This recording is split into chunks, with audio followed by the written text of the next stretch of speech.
quickly discuss what did we do in the previous class. Anyone remember?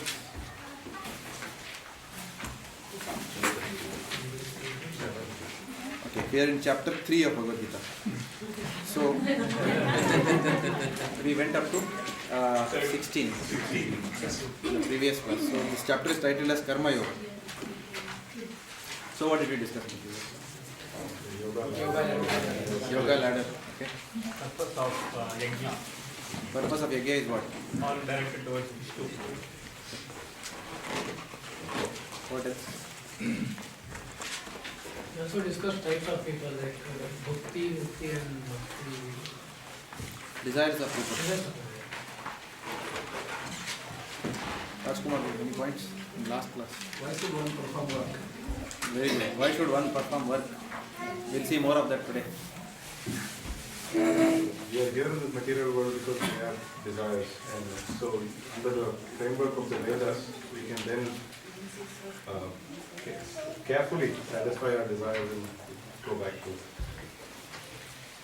Last session, a lot of points came across for the preaching point of view. Why demigod, what is the role of demigods? They are the as empowered by Krishna. And they are as far as all water supplies. Plus, we also discussed why we should only eat prasad, otherwise we will get all the sins. Yes. And also, what was the purpose of creation of this material world that we come here from the world. We also spoke about the easiest yoga, the yajna. Exactly the yajna for the You didn't grow very comfortable there? Yeah. You want to come in front? Are you sure? Yeah. So the easiest yoga that can perform is Always the right answer. Anything else?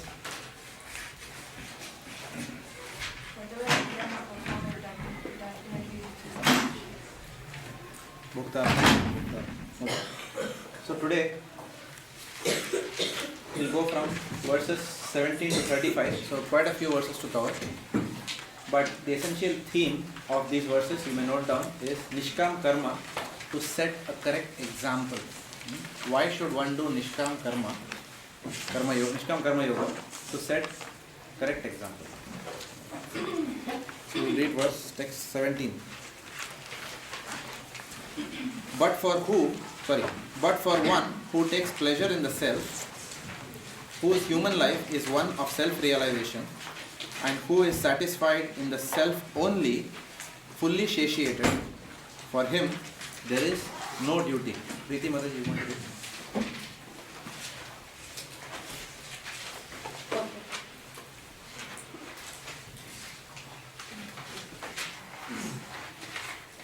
A person who is fully Krishna consciousness and is fully satisfied by his acts in Krishna consciousness no longer has any duty to perform.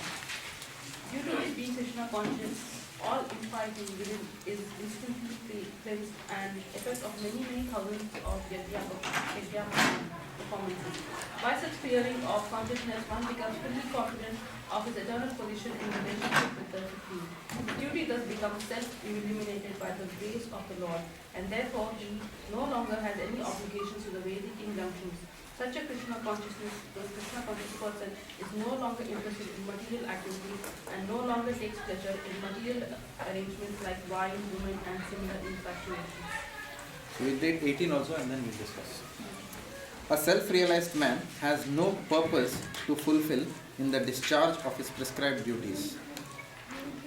A self-realized man has no purpose to fulfill in the discharge of his prescribed duties, nor has he any reason not to perform such work.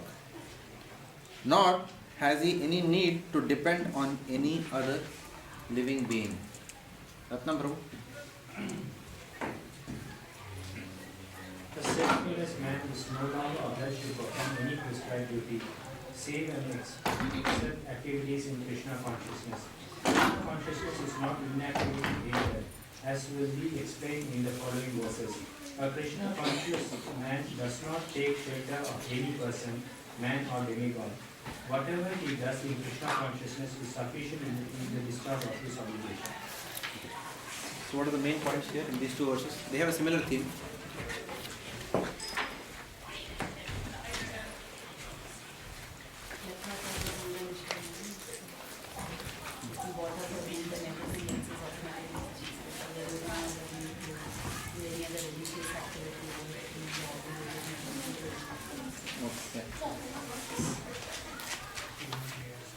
One of the biggest problem is the material desire, which is sort of hindrance in progressing in spirituality. That's what is told in verse 17, that Krishna conscious person is no longer interested in material activities. So that becomes, because of Krishna consciousness, the material desires will automatically go away from the roots of it.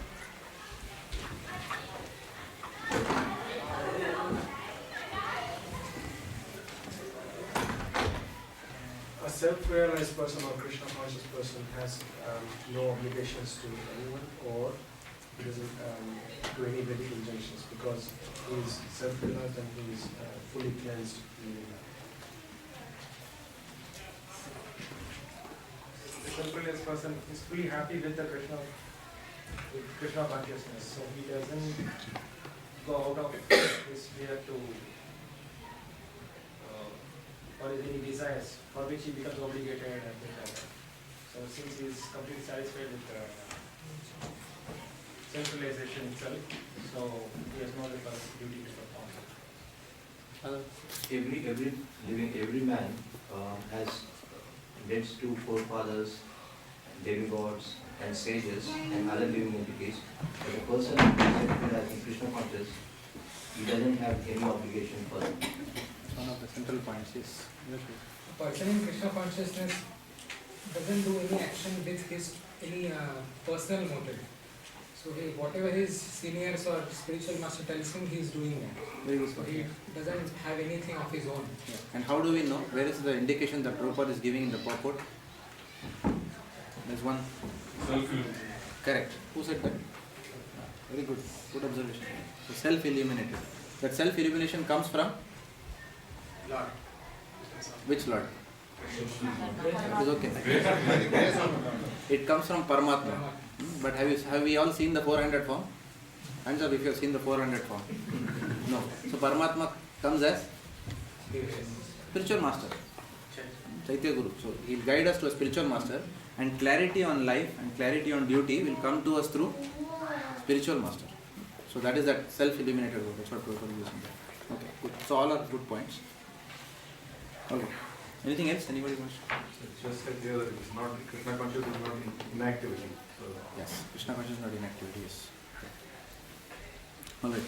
So, And it's like value for money, like that. Because performing Krishna consciousness is, it says thousands and thousands times. value for money. Like the analogy. This is called Vanik mentality. What's in it for me? It's okay to have it in Krishna consciousness. Okay. So in the previous chapters, we saw that prescribed duties have to be performed. Why are prescribed duties recommended? To gradually progress for purification. So we have to remember the previous context and then the link, how it is flowing here.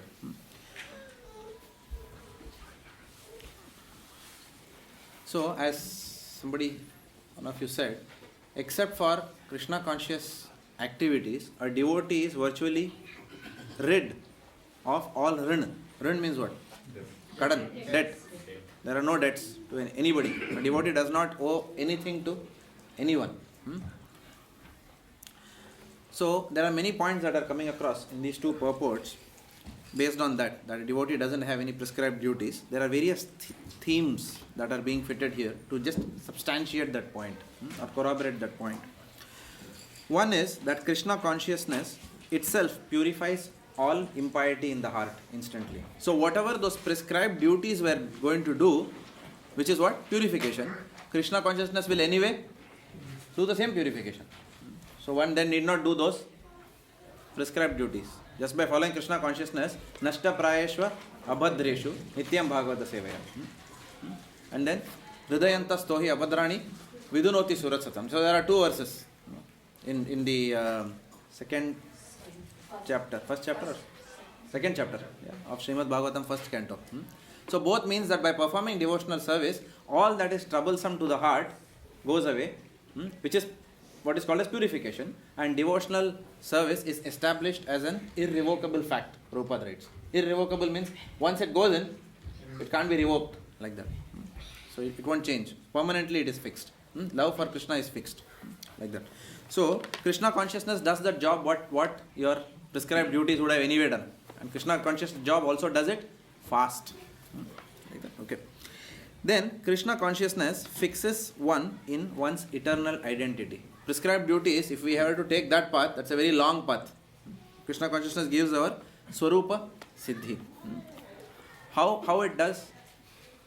By the process of hearing. It starts with the process of hearing. Satam prasangat mama virya samvido. Which means what? Satam prasangat means in the association of devotees, mama virya samvida. Which means discuss my pastimes. Mama virya. Like that. So, does anyone remember that verse fully? Satam prasangat mama virya samvida bhavanti hrit karna rasayana katha. I remember your daughter mentioned that verse once in the shloka competition. And it was refreshing for me at that time. Tad doshanat joshanat asu apavarga vartmani shraddha ratir bhaktir anukramishati. Tad joshanat asu apavarga vartmani. Asu means what? Fast. Very fast. Apavarga vartmani. What we are talking about earlier is the cycle of birth, disease, old age and death, which is mrityu samsara vartmani. And now we are talking about apavarga vartmani. So immediately, asu, very fast, by the process of hearing in the association of devotees, a person is situated in the transcendental platform. Shraddha ratir bhaktir anukramishati. Anukramishati means what? In sequence. In Marathi, we say anukramanika. Anukramanika means a serial number. In sequence, like that. So anukramishati. It will come in sequence. Shraddha, ratir and bhakti. Like that. So that is the process. So purification will happen much faster in the process of bhakti. Also, self-illuminated. Self-illumination, how does it happen? One is Paramatma as Chaitya Guru, okay, and the Guru will come and he will let us know our duties, right? And then from within our heart also, the Paramatma will tell us. Even for example, if we are not constantly in touch with our spiritual master for some reason, still devotees are still guided by Paramatma. Okay, don't take this job. Prabhu, should I take this job? They are giving me, $20 per hour more, like that. No, but then I'll have to work for like a donkey. No? So should I take or not? And then after that, next day, Prabhu, I have decided that no, I am not taking that. No. Or I am not accepting that promotion. Because that promotion means I will have to travel to China. Right? Or somewhere. No. I am just using China as an example. Somewhere or some place where my devotional life may not be as good as what it is in Melbourne. So remuneration may be better. Growth prospects may be better. But then still, from inside the heart, somewhere it is saying that no, don't accept it. Because our devotional life will go down. So that is the self-elimination. From inside, some guidance is there in decision making. And in terms of what's our duty also at various points in time. Also, a devotee, that self-illumination also refers to the fact that the devotee, when we perform devotional service, the second aspect is what? After Kleshagni? Shubhada. All auspiciousness starts coming in the devotee. So devotee actually becomes illuminated with all the good qualities of demigods. Like that. Also, by the process of prescribed duties, yes, definitely there is purification, but by the process of bhakti, the purification is faster in the sense that one loses all interest in material life pretty fast in bhakti process. So, loss of material interest. There is an interesting verse in Srimad Bhagavatam 3.5.13. I don't know whether I'll be able to recite that verse. I can remember just traces of that. 3.5.13. It says, Shashraddhadhana vivardhamana viraktim anyatra karoti pumsam Hare pada anusmriti nirvitasya samasta dukkha apyayam asudatte. So this verse means that by constantly performing devotional service in the association of devotees, we will get virakti. Virakti means what? Detachment. One loses all interest for material activities in this world. by performing devotional service. So that which you will not get easily by performing prescribed duties, one gets very easily in devotional service. So why to perform all those prescribed duties? Devotee need not. Just perform Krishna consciousness. Also, a devotee who is performing all this is free from all obligations to perform such activities. This is also mentioned in purport to Srimad Bhagavatam 1.5.17. Tyaktva swadharmam charanambujam harer bhajanna pakva thapate tato yadi yatra kva abhadram abhud amushyakim ko vartapto bhajatam swadharmataha. There it is said that even if a devotee in this process of bhakti, in the process of prescribed duties, one has to really diligently perform prescribed duties. Otherwise there is a fall down. But in the process of devotional service, if there is a fall down, bhajan apakvo. Apakvo means what? Which is that bhajan which has not ripened. Tato yadi, agar aisa hua, if it happens, then still what happens? A devotee can still lift himself. Neha vikramanasya. There is no loss or diminution there. Immediately a devotee can still pick up from wherever he lost and then come up. So Lord also helps. So the fall down of a devotee is never permanent. It is only a temporary fall down of a devotee. Like that. So there are so many benefits of where devotional service scores over every aspect of just performing prescribed duties as prescribed in the Karma Kanda section, like that, or in the Vedas. Okay. Devahuti, when in her samvad with Lord Kapila, father and son are speaking. Lord Kapila is the incarnation of the Lord himself, and Devahuti, he is addressing his mother in the third canto, right, of Srimad Bhagavatam. Yeah. So in 3.33.7, you can again note this down. There is a verse which says, Aho bata swapacho te gariyan yah jivagre vartate nama tubhyam tepus tapaste juhur shashnurarya brahmanuchur nama grinanti yete. Which means she is saying that, Devahuti is saying that your devotees, she is telling her own son, she realizes that he is the Supreme Personality of Godhead. These are devotees who are chanting, who have got the holy name on their tongue. Those people are so glorious. Say, how many people are chanting in this world? Hardly few, right? Many people, even after coming for Bhakti Vriksha for a long time, still they struggle to, chant one round, like that. So, it requires a lot of pumping and care and attention and constant reminders to keep people at a particular sadhana level. So, but still, a person who is chanting one round also is so glorious. So, Devahuti is saying, these people are so glorious that in their previous lifetimes, they have performed all the activities that are prescribed duties that are required in the Vedas. They have performed all sacrifices. They have performed all austerities. They have mastered all the Vedas. And that is why in this lifetime, they are chanting your holy names of the Lord. So as a devotee, so she is mentioning that a devotee is already in a platform which is much higher than people who are engaged in all these activities. So why perform prescribed duties? Okay, so that is a theme which is coming across in these verses. Now let's take a step back and recap a little bit of text 16. So let's go back to text 16 so that we appreciate what's happening better. In text 16, which was the last verse of the last class, the verse says, My dear Arjuna, one who does not follow in the human life the cycle of sacrifice thus established by the Vedas certainly leads a life full of sin. Living only for the satisfaction of the senses, such a person lives in vain. So what do you see here? What do you see in the verse 17 and 18 and 16? It's talking about that one has to perform. But what's the one word? You see what? An apparent? Contradiction. Yeah, you see a contradiction here. Right? Because here, just now Lord Krishna in the last, of course we don't remember because it's the last week's class. That's a different issue. But if we would have been continuing, then everyone would have spotted this contradiction very readily. Right? So when you go back, he's saying that you must, anybody who is in the human cycle must follow the Vedic activities, and now he is saying that there are no duties to perform. So there is apparently. It's a devotee. But saying it's In 17 and 18, it's as a devotee. Correct. Yes, bro. Is that a question or a comment? I think between 16 and 17, they are climbing up the ladder, right? That's why. Correct. So this is the yoga ladder. Yes, we are climbing up the ladder now. You're right. Okay. But let's go back to 16. Because what I did was last time I put the diagram and then now it's gone. I think it's on the other whiteboard. Either it's there. Hey, keep it somewhere inside. So it's got erased, or maybe because of lack of time we couldn't go through in great detail. Of course, that diagram is required for the next few sessions, so we'll try and put that again on the board. But essentially, what's happening is, in that diagram, if you see, there was animal life at the lowest level. Animal life is all about unrestricted sense gratification.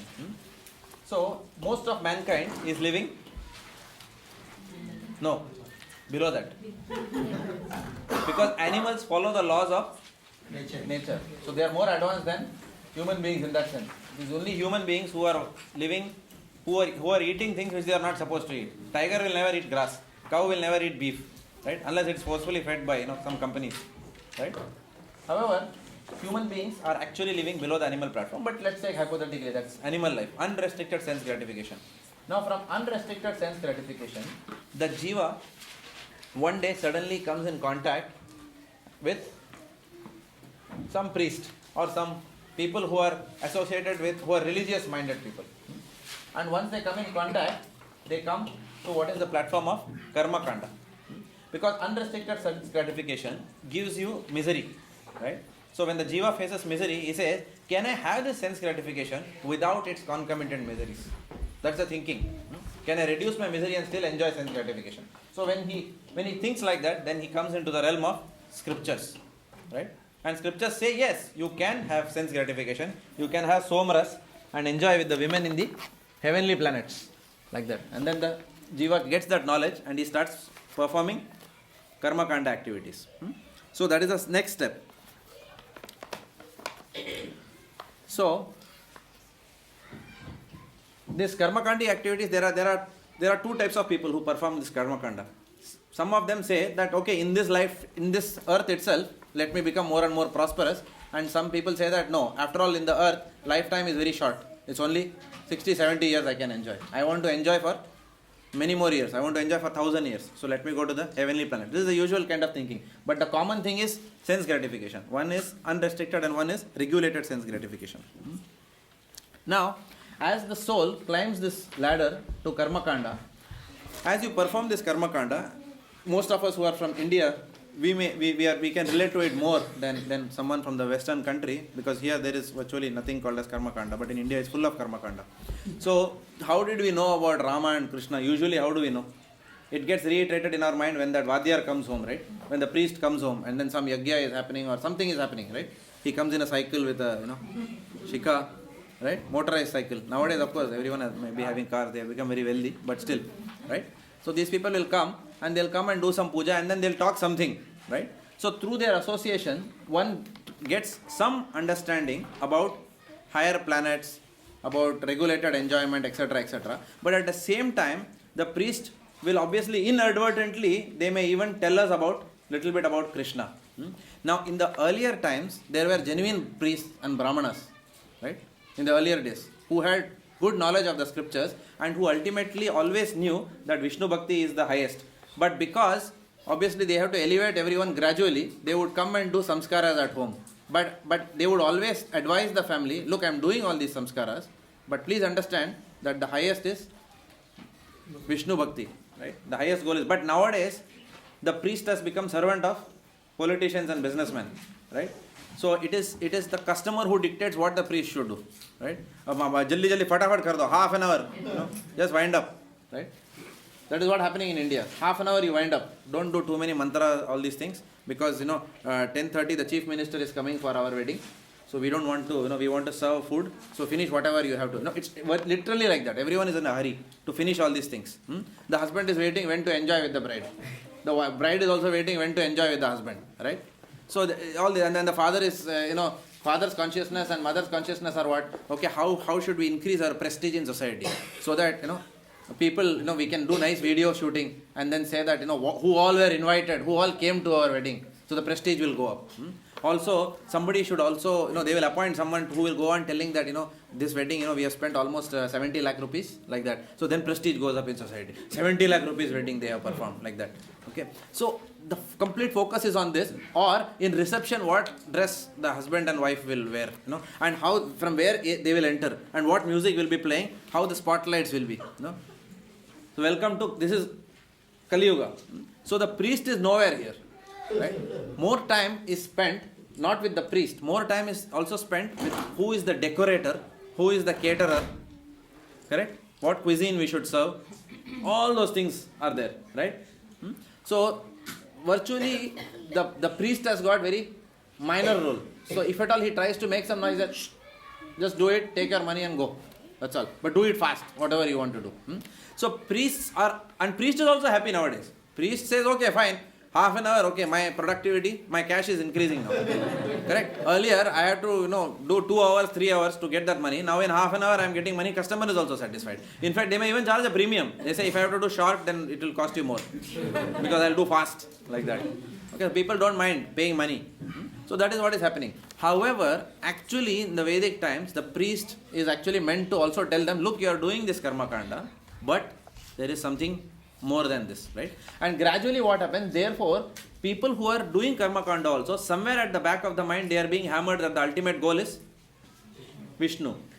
In fact, it is also mentioned that usually all the yajnas, whenever the yajnas are performed, the priests, regardless of who they are, they may be Saivites, they may be anyone, they will always start with Shuklam Bharadaram Vishnum Shashivaranam Chaturbhujam Prasanna Vadaram Jayat Sarva Vigna Upashante. So they will pray. They will always pray to Vishnu first before starting any yajna, right? Of course, nowadays, they keep Ganpati in front, Lord Ganesh is in front, but still the prayer, it all starts with Vishnu only. And then what is the last verse? Kayena vacha manasa indriyarva buddha atmana prakriti svava karomi ase sagalam parasmi narayana eti samarpayami. So everything is finally going to Lord Narayana. So they will chant that inadvertently. We may not understand. For us it's all same thing. For us that and Bollywood song, there is no difference. Right? Correct. For most people it doesn't matter. Like somebody was saying that one devotee was saying recently, I think in the Back to Godhead or somewhere it had come, or in one of the lectures, somewhere I heard that the priest was chanting, in the marriage ceremony, the priest was chanting mantras, which ordinarily should be chanted when someone dies. Right? And one person knew what he was chanting. In the whole crowd, only one person knew Sanskrit.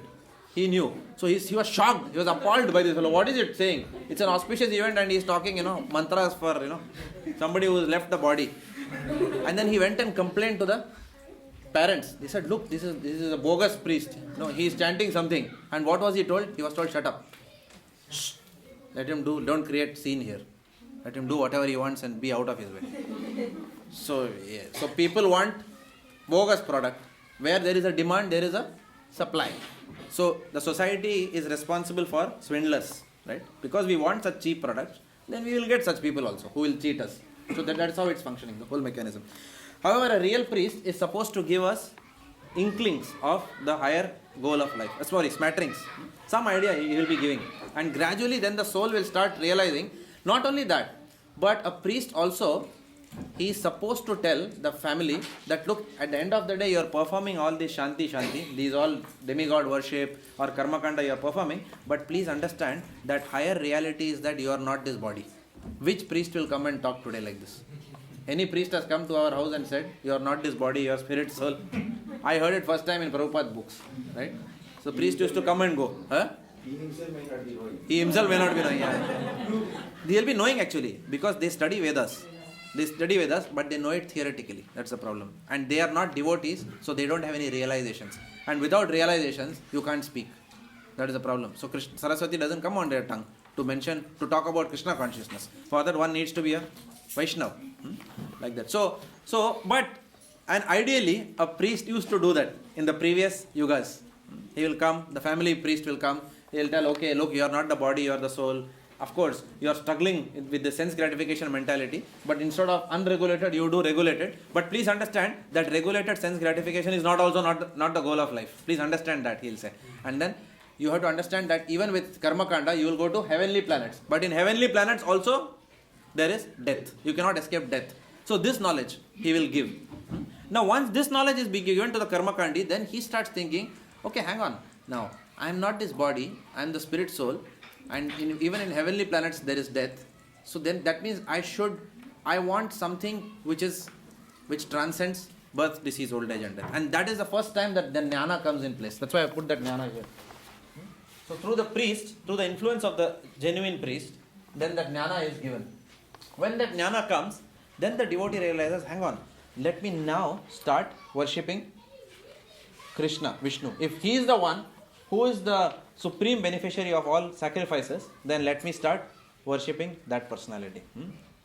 So what happens? From that point in time, the word yoga becomes relevant. Yoga comes from the word yuj. Yuj means to connect. Right? So from that point in time, when you think of Vishnu, only from that point connection begins in some form or the other. Like that. Okay. However, even after hearing that Vishnu is the supreme personality of Godhead, ultimately one has to please him. What has not gone? The desire to enjoy has not gone. Right? So therefore, but still, activities are being performed for Krishna's satisfaction. So that is called as Sakama Karma Yoga. The devotee climbs the third ladder. Sorry, one becomes a devotee. The jiva climbs the third ladder and becomes a devotee. Sakama Karma Yoga means what? That I'm now attached to, and I have some attraction for Krishna. I want to work for the long term, but at the same time, I am struggling with material desires.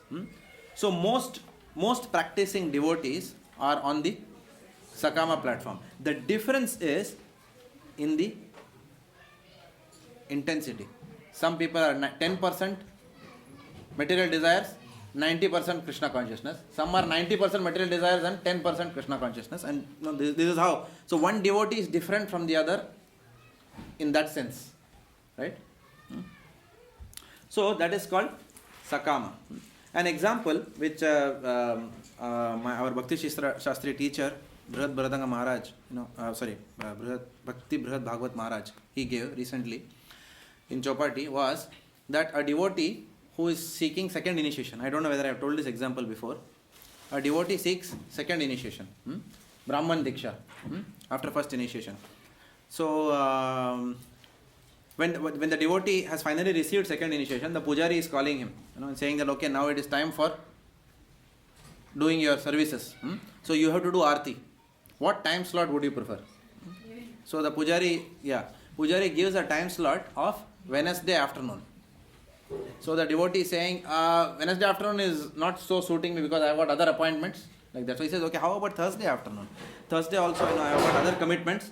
So then the pujari is saying, okay, I think that leaves only Sundays, in the peak time, and Saturdays. Is that fine? Oh yeah, certainly. I can adjust. No problem. I will do that service. Now what is the devotee's desire here? To give his darshan on the altar. Like that, okay. So Brihad Maharaj says he wants to be another deity on the altar. Right? Giving darshan. And then the devotee, when he is doing that arti, his concentration is that how do I move my hands beautifully like that. He is thinking that all the devotees are looking at him doing the arti, whereas all the devotees are looking at the deities. But still he is thinking like that. Right? And then he is moving his hands, so and so, very nicely, beautifully, so that all devotees are thinking how pakka this fellow is, in his bhakti. What beautiful dhoti, nice tilak, and how nicely the hand is moving, like that. Okay. Now this is a very good example that to make me understand. This made me understand what is Sakama Bhakti. There was no doubt left in the mind. So here what is happening? The activity itself is being done for the pleasure of Krishna. He is a devotee, no doubt. He wants to do this activity. He could, if he wanted enjoyment, he could have gone outside also, in Karma Kanda or some other way of getting prestige, right? But still he is coming into Krishna consciousness, but still wanting prestige. So therefore, let us say 20% Krishna consciousness, 80% prestige consciousness, right? That comes under what is called as Sakama Karma Yoga, like that. But still there is a connection. Maharaj says that by performing this activity, what will happen? The initial excitement on this activity that people are watching me, etc., will eventually die down, right? And after that, automatically the process of bhakti will also purify that devotee. So after some time, he'll go back and say, no problem, anytime I will do. Anytime I will do this service. So now he has graduated from the fruitive results of that activity. What was the fruitive result of that activity? Prestige. Right? So he has graduated. So he doesn't want that end result of that activity, which is prestige. He just wants to do that service for the Lord. So a devotee now graduates from Sakama to Nishkama.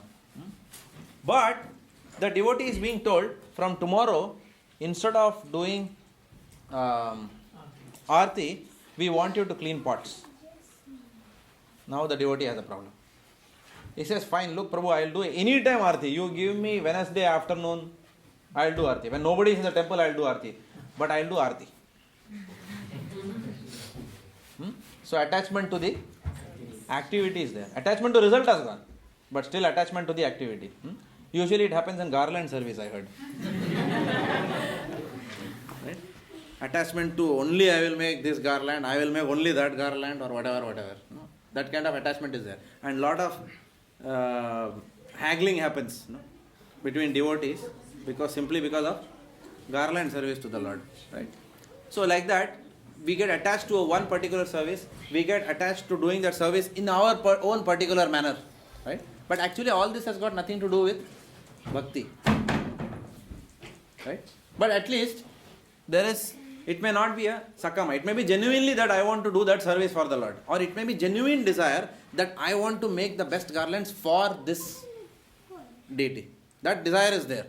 But then if the moment you are told that no, now you no longer have to do that service, you are given some other service, then there is chaos. So, Nishkama Karma Yoga has got that problem. Eventually, a devotee realizes that at the end of the day, Lord Krishna is pleased with what? Akama Bhakti. Anya Abhilashita Shunyam. There is no other desire I have, no other attachment to results, to activities, nothing. I will become a slave of Krishna. Slave. From servant you become slave. So any service that I am told, whatever pleases the Lord, I will become that. Look at Narad Muni. Narad Muni has delivered prachetas, right? So many people he has delivered who wanted to marry and he made them into brahmacharis. We see that. So how much then Narad Muni is a real evangelist of the brahmachari ashram. But same Narad Muni became Grihastha in Chaitanya Leela. He came as Srivas Pandit. Right? Same Narad Muni. To serve the Lord, a devotee is willing to don different robes. So he is neither attached to his ashram nor to his services. So eventually a devotee realizes that I should not be attached to the activity as well as the results. And that is called as Akam Bhakti. So that is the yoga ladder. Is it clear? Yeah? Last verse you mentioned that after Nishkama, before Akama, the devotee is still attached to the knowledge, and then so where is that stage? So I am drawing the progressive ladder, the one in between. There are 3 ladders if you remember, right? Which we had drawn. On the left side was the fastest ladder, express ladder, progressive ladder, and then the slow ladder. What you are talking about is the slow ladder, going to Ashtanga and all that. So I am not mentioning that now. We will discuss that now, because as we go ahead, we will get into Ashtanga Yoga and all that.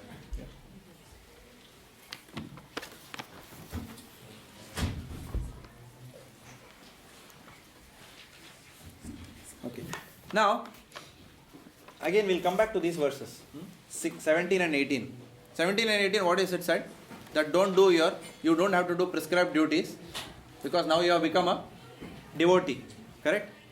Now, the problem is mentioned here that a Nishkam Karma Yogi, when one comes to that platform, right, of Nishkam Karma Yoga, then one may conclude that prescribed duties lead ultimately to what? To material reward. Why does someone do prescribed duties in the Karma Kanda? Because of material reward. So, from a Nishkam Karma Yogi's point of view, he says that I am doing prescribed duties, right? One who does prescribed duties has got a material reward. But he says that I am on the Nishkama platform, I don't desire any material reward in life, right? He may think like that. Therefore, and I know that I don't want to go to Swargaloka. I also know that I am not this body. So how are all these things related to me? How are these prescribed duties? Why should I perform any duty at all? That's how a Nishkama Karma Yogi may think. So that's the reason that Lord Krishna is now explaining that even a Nishkama Karma Yogi has to perform some duties. And that is the title for today. Nishkama Karma Yoga, to set the correct example for others. So that is the context here. Is it clear? Not clear. A Nishkama Karma Yogi may deride the principle of doing duty. He may say that I don't want Swargaloka. I know I am not this body. I don't have any attachments. And then one who does not have any attachments need not do any duties at all. He may think like that. Right? Material duties. Material duties, yeah. Material duties. I don't have to do any material duties. And he may try to escape that material duty. Who was trying to do that? Arjuna was trying to do that. So that is the scenario in battlefield of Kurukshetra. So Lord Krishna was seeing that Arjuna is at a risk now. He may say that exactly, that is what I am saying, I will go to the forest. Again he will start talking the same thing. Right? So Lord Krishna is saying, hang on. Though you are a devotee, you still have to fight in Kurukshetra. You still have to execute your Kshatriya dharma. Though you are a devotee, you have to do it because for my pleasure. And then, that is of course, that is a higher principle. But right now Lord Krishna is saying that you have to do this to set up example. And that is how that verse comes. Whatever great men do, common people follow. So in this context that verse comes. So is Krishna saying in verse 17 and 18 that you still need to do the duty? Yeah, he is coming to that now. He is coming to that now. The next verse. Correct. He is coming to that now. Prabhuji, Yeah. you explained in last class that Krishna also performs his duties when he is here. So it's somewhere in the Bhagavatam. He is coming now. Again, he is saying, himself is saying, I am also performing. He is saying, But can you also explain why he performs? Yeah. He is also above all of that. Sometimes some of the Coming to that. advice and guidance he provides on the battlefield also Yeah. is. yeah, we'll come to that. I think it is saying that 22, text 22. What you are talking is exactly text 22. We'll come to that. Okay, so let's go to text 19 to 21. That's another theme, 19 to 21. Let's see that. Therefore, without being attached to the fruits of activities, one should act as a matter of duty, for by working without attachment, one attains the supreme. So he's still talking about working, but without attachment, like that. But work should be done. Don't avoid duties. You cannot avoid work, right? Because you are on Nishkama platform, like that. So who wants to read this one? Mother, you want to read? Gandhi Mother? Yeah. The Supreme is the personality of Godhead for the devotees and liberation for the impersonalist. A person, therefore, acting for Krishna or in Krishna consciousness under proper guidance and without attachment to the result of the work is certainly making progress towards the supreme goal of life. Arjuna is told that he should fight in the battle of Kurukshetra for the interest of Krishna because Krishna wanted him to fight. To be a good man or a non-violent man is a personal attachment, but to act on behalf of the Supreme is to act without attachment for the result. That is perfect action of the highest degree recommended by the Supreme Personality of Godhead, Sri Krishna. Vedic rituals like prescribed sacrifices are performed for purification of impious activities that were performed in the field of sense gratification. But action in Krishna consciousness is transcendental to the reactions of good or evil work. A Krishna conscious person has no attachment for the result but acts on behalf of Krishna alone. He engages in all kinds of activities but is completely non-attached. So we'll go to 20, 21 and then we'll discuss. Kings such as Janaka attained perfection solely by performance of prescribed duties. Even King Janaka is performing prescribed duties. Therefore, just for the sake of educating the people in general,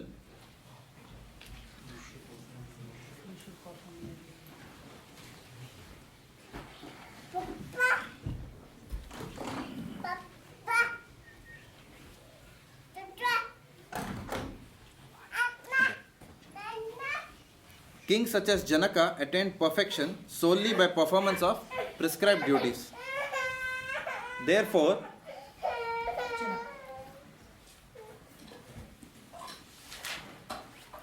kings such as Janaka attained perfection solely by performance of prescribed duties.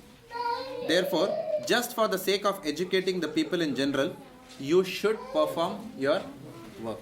18 Prabhu, you want to read? Kings like Janaka were also enlightened souls. Consequently, they had no obligation to perform the prescribed duty in the Vedas. Nonetheless, they performed all prescribed duty activities just to set examples for the people in general. Janaka was the father of Sita and father-in-law of Lord Sri Ram. Being a great devotee of the Lord, he was transcendently situated, but because he was the king of Mithila, a subdivision of Bihar province in India, he had to teach his subjects how to perform prescribed duties. Lord Krishna and Arjuna, the Lord's eternal friend, had no need to fight in the battle of Kurukshetra, but they fought to teach people in general that violence is also necessary in a situation where good arguments fail. Before the battle of Kurukshetra, every effort was made to avoid the war, even by the Supreme Personality of Godhead, but the other party was determined to fight. So for such a right cause, there is a necessity for fighting. Although one is situated in Krishna consciousness, may not have any interest in the world, he still works to teach the public how to live and how to act. Experienced persons in Krishna consciousness can act in such a way that others will follow, and this is explained in the following verse. Whatever action a great man performs, common men follow. This is a famous verse. And whatever standards he sets by exemplary acts, all the world pursues. Kavya Mataji. People in general often require a leader who can teach the public by practical behavior. A leader cannot teach the public to stop smoking if he makes else. Lord Chaitanya said that a teacher should behave properly before he begins teaching. What's going on there actually? A bit irritating. Can you put in a nice word there? Losing concentration. Sorry, Kavya Mataji, please continue. One who teaches in that way is called Acharya or the ideal teacher.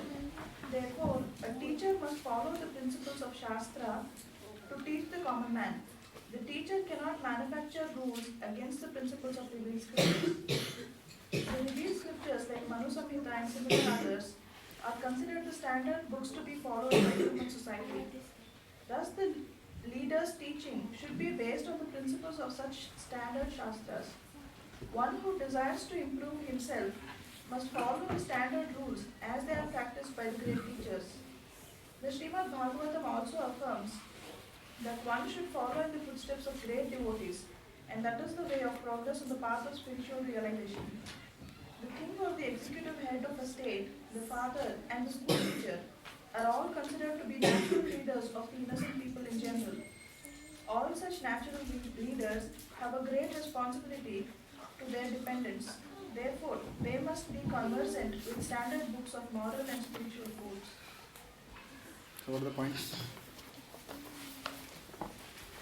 One thing which is clear now is I sort of had the doubt why the duties still need to be performed if there is no attachment to the result or activity or whatever. Then it's clear in verse 20 that it need to be performed because the person needs to set an example for other persons. That this is the behavior what should be, and the example of Jagannath Maharaj is given here. In real life, probably in the business world, if we need to actually fight for something, how to relate that to Krishna? In the business world, we need to? For example, need to argue or really literally a sort of fight, like how to relate that to Krishna is the question. Good question. That's what we also do in meetings. Half our day goes in meetings. Gaurang Prabhu said something very funny, but I can't remember that. Everyone is involved in cheating, and therefore one is cheating the other, therefore we have meeting, something like that he said. I can't remember, something like that he said. No? Okay. Anyway, so at office, yes, I understand that we, at work, the moment you enter, it's a different atmosphere, right? It's a dog eat dog world there, right? So most of the time goes in, who is going to now pull my chair today? Who is going to prove that I am not doing my job properly? Though he may not be doing something, everyone is, most of the time in office goes in defending. Very less time goes in actual productive work, right? You have to do some document and you have to read it 50 times, thinking that, okay, will someone read between the lines and, if something goes wrong, will they blame me that you didn't write in your document that way? That's where most of the stress is. Mahesh and Preeti are laughing. So, okay. Right? So how do you do your work? So, it's a good question, and you remember that on Friday when we were having prasadam, they were asking me, why are you in a very pensive, thoughtful mood? I was just staring into blank space, and I was actually asking the same thing to myself. I was thinking in this intensely passionate atmosphere at office, oh my Lord, how do I remember you? How do I remember the goal of life? So there is no other way, but see, we can't listen to, if in your office you can listen to Srimad Bhagavatam, that is very good, right? So the best that we can do, and Preeti Mataji is there, Mahesh Prabhu is there, Jaimuni Prabhu is there, who else is there? Anyone who's, sometimes Viraj Prabhu comes. So what we do is, at least at lunchtime, we discuss some Krishna Katha. So we all come together to a place to have prasadam, and we discuss Krishna Katha. So then, by that, sometime during the sandwich, you have mode of passion and mode of passion after lunch, right? In between, at least you have some Krishna Katha. So the morning hearing, whatever we do in the tram, and the morning sadhana that we do, it reminds us that the goal of life is not working hard in office, right? To get prestige and money and power, right? So we are reminded. So that sees us through the first 4 hours of the day, to some extent, right? And then, again, depends on what quality of hearing and chanting we have done, right? And then during lunchtime, again, we discuss, Srimad Bhagavatam, and then that lasts, at least that effect lasts for the first maybe 1 hour or so, before the next, thing happens. And then when you come back home in the evening, then we have, Keshav Prabhu's Bhakti Vaibhav class on Monday and Tuesday. Or when we come home, then sometimes the husband and wife can discuss, what they heard, whose lecture was heard and what happened, and some points can be shared. At home, the couple can read Srimad Bhagavatam together, the husband and wife, along with the child. And then obviously we have the regular activities of offering bhoga to the deities, etc. So you once again get reminded that yes, the goal of life is not that, right? So you come back in the mood. So that is the only way we can balance. Otherwise, it's extremely difficult during work to be able to constantly remember the Lord. One thing which personally I have done is I have kept photos in, I don't have a fourth direction because someone sits next to me here, but in 3 directions, it's enclosed for me. So then I have kept photos everywhere. So sometimes, even amidst work, I just take a break and I just look at the Lord and He's smiling like that from the photograph. What's going on? What karma did I do? That, we have to struggle, so hard to win our daily bread like that. So, but then what can we do? So, but we have to understand that the Lord is desiring for us to be in that position. Today only I realized that in Mill Park program, I was talking to one gentleman. He was telling me about his realizations. He has this is his only 2nd class in Bhakti Vriksha. But he was telling me that now I am able to understand that the Lord had designed something for me at office. Therefore, and then actually, he was thinking that he was telling me, but I was thinking that the Lord is telling me through him. Because I was going through this chanchalam in my, office over the last few weeks of intense activity, that yes, the Lord has ordained me, He has only given me this atmosphere. And when the Lord gives you very tough atmosphere at workplace, what are we supposed to develop? We are supposed to use it fully and develop detachment from our office. That is why it is giving. Otherwise, what could happen is, if everything is very hunky-dory at the workplace, then it's very easy for us to get attached to job. We'll say, even if boss doesn't tell you, say, no, don't worry, I'll sit till 10 o'clock and work. Don't worry, I'll take more initiative. After all, we have to grow the numbers. From 1 billion, we have to go to 2 billion. From 2 billion to 10 billion, we have to make the company. So once you start getting attached and you start getting a regular appreciation for that, then that work binds you like that. Then you may say that, no, I want to go a little bit early to office, or I may come late, so probably I'll not come, I'll skip the Bhakti Vaibhav course, or I'll not do the other activities that I otherwise would have done, right? I don't think I'll be able to read Srimad Bhagavatam because I think it's a very intense time, lot of activities to be done, lot of milestones to be achieved at work, things like that. So one becomes very passionate. So Lord knows exactly how much of misery to give us in office, to keep us always in check, that we don't go too overboard in getting attached to our official work. I don't know whether I answered your question, but this was just a little bit of personal experience I shared with you. Okay. So 19 to 21. So the Lord is seeing a tendency that Arjuna may go to the forest. Even now Arjuna is at risk. He has not stopped arguing with the Lord, right? So if Arjuna goes to the forest, the Lord is saying people will follow your example. Prematurely, even before we become devotees, for fixed devotees will say that no, I am retiring, I am going to Mayapur and winding up everything. Or I will go and settle down in Vrindavan. Many people have this early settling down syndrome. One such example is me. I had that 2 years back, till someone told me that you are not ready to go to Mayapur right now. You can go there after some time, right? But not now. We are not ready. As I said in the previous class, unless we are fully confident that the empty glass can be filled with Krishna conscious activities throughout the day without any external pushing, we should not prematurely retire. Otherwise, after retirement also we will be surfing the internet. Gradually from the internet we will go and start going back into 2020 cricket match, right? Or rugby, right? Our old interest will come up. Then we will say, why not watch one movie now? So Maya is, very quickly Maya can take us through a ride when we have spare time, right? So therefore we have to fill up our day with Krishna conscious activities or do our prescribed duties. Right now our prescribed duties is what? As a Grihastha, our duty is to take care of our jobs. Our duty is to ensure that as Grihasthas, we get regular income. And if we have to develop some skill sets, we have to do that. If we have to do our jobs carefully, we have to do that. If we have to sit occasionally a little bit late here and there to protect our jobs, we have to do that. There is no choice. Mahesh, he gets phone calls, and Preeti, you also, right? Not nowadays, but Mahesh is still getting. He gets phone calls, any time. He's a operational support. So at 4 o'clock, if there is a severity, incident in the bank, then immediately he has to get up and solve that. He can't say no. But then he has to do that to support his family and to keep his Krishna consciousness intact. Because Krishna consciousness, Melbourne temple, not many temples are like Melbourne Mahaprabhu temple. We can go to many other places, but we will not get this kind of a congregation, this kind of a facilities, such a glorious temple president we have here, who keeps everything in order, right? So this infrastructure is fantastic. Gurujan Prabhu coming in, where will you get all these facilities? Not all temples, we will get these facilities. Because we are so used to it, we may not be able to appreciate it. But if we take a step back, then we'll realize, hang on, I am in actually Vaikuntha. We are in the spiritual world, when we enter this temple, like that. So to protect that bhakti of ours, if we have to do something on our jobs to take care, we better do it. So those prescribed duties, a devotee is also doing. But a devotee is primarily doing those prescribed duties very carefully to protect the creeper of bhakti. There is no other interest that the devotee has in working meticulously at office. Not that, okay, after working, then you go and stand in front of your boss and say, look, last year you gave me this rating, I think I deserve a higher rating. Usually devotees don't haggle like that. Because who gives results? He is already ordained. He will give us whatever we deserve, right? And whatever is good for us. So usually devotees are not pushy when it comes to these things, rewards. We know that karmane vadikarasya mahaphaleshu kadachana.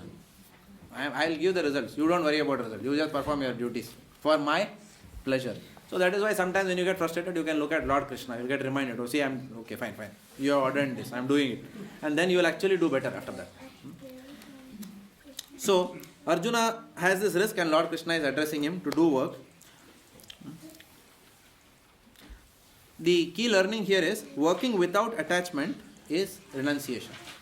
Renunciation doesn't mean renouncing activity, but engaging in activity without getting attached to that activity. That is called as renunciation. That is called as renunciation, which is coming through knowledge.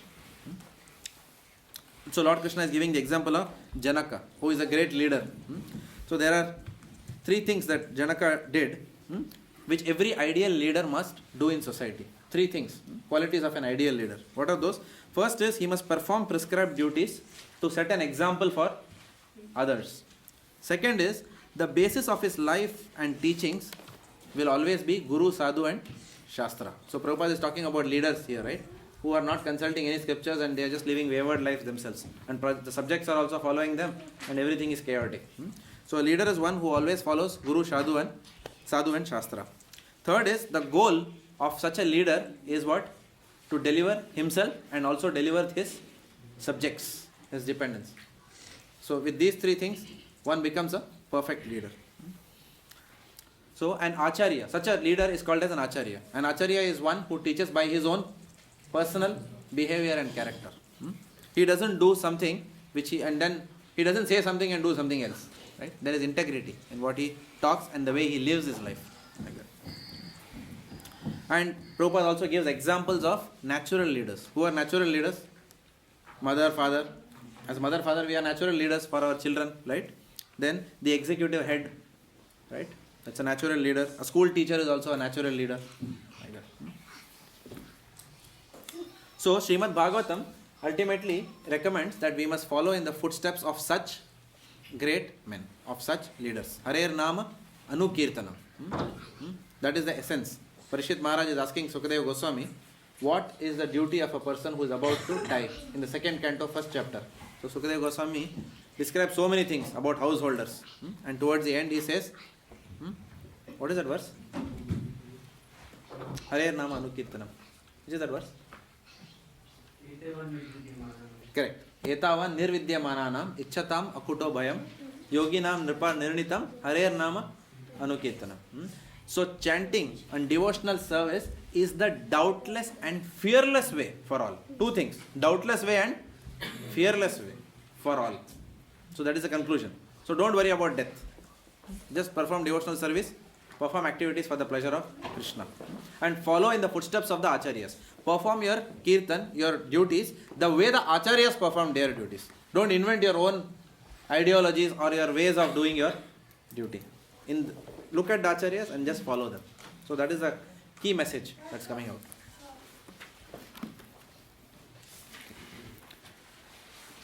O son of Pritha, there is no work prescribed for me within all the three planetary systems, nor am I in want of anything, nor have I a need to obtain anything, and yet I am engaged in prescribed duties. So what the Lord is saying, I am also engaged in prescribed duties, which was Kiran Prabhu's point.